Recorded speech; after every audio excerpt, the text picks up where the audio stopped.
ஆண்டவரால் ஆசீர்வதிக்கப்பட்ட அருமையான தேவ ஜனங்களே, இன்று நாம் வாசிக்கக்கூடிய தலைப்பு என்னவென்றால் விசித்திரமான ஆறுதல்.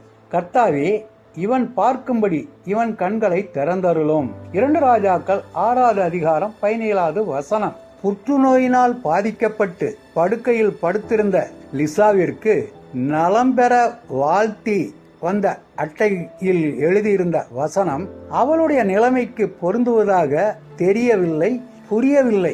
அவள் வேதாகமத்தை படித்துக் கொண்டிருக்கும் பொழுது கர்த்தர் அந்த வேலைக்காரன் கண்களை திறந்தார். இதோ எலிசாவை சுற்றிலும் அக்கினிமயமான குதிரைகளாலும் ரதங்களாலும் அந்த மலை நிறைந்திருக்கிறதை அவன் கண்டான். 2 ராஜாக்கள் 6வது அதிகாரம் 17வது வசனம். எனக்கோ புற்றுநோய் உள்ளது, ஒரு குழந்தையையும் இப்பொழுதுதான் இழந்து போயிருக்கின்றேன். தேவ தூதர்களை பற்றிய இந்த வசனம் எனக்கு அல்ல என்று அதை படித்துவிட்டு குழம்பி போய் கொண்டிருந்தாள். பிறகு ஒவ்வொருவராக தேவ தூதர்கள் வர ஆரம்பித்தார்கள். புற்றுநோயிலிருந்து குணமான அநேகர் தங்களுடைய நேரத்தை லிசாவுக்காக ஒதுக்கி அவளோடு பேசினார்கள். அவளுடைய கணவன் வெளிநாட்டில் இராணுவத்திலிருந்து சீக்கிரமாகவே விடுவிக்கப்பட்டு வீடு திரும்பினாள். அவள் கூட ஜெபிக்க நண்பர்கள் வந்தார்கள். ஆனால் பட்டி என்ற அவளுடைய தோழி 2 துடைக்கும் பேப்பர் பாக்ஸுடன் வந்து அவளை சந்தித்த பொழுதுதான் தேவனுடைய அன்பை அவள் உணர்ந்தாள். பட்டிக்குத்தான் தெரியும், அவளுக்கும் குழந்தைகளை இழந்த அனுபவம் இருந்தது. மற்ற எல்லாவற்றையும் காட்டிலும் இது எனக்கு மிகவும் அருமையானது என்று கூறினாள் பட்டியை பார்த்து லிசா. அந்த வாழ்த்து அட்டை இப்பொழுது புரிகின்றது.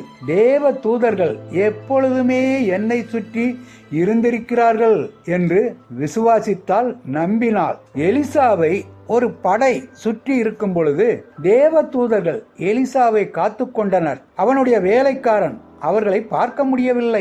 எலிசாவை நோக்கி, ஐயோ என் ஆண்டவனே, என்ன செய்வோம் என்றான். வசனம் 15. அப்பொழுது எலிசா விண்ணப்பம் பண்ணி, கர்த்தாவே, இவன் பார்க்கும்படி இவன் கண்களை திறந்தருளும் என்று கேட்டுக்கொண்டார். வசனம் 17.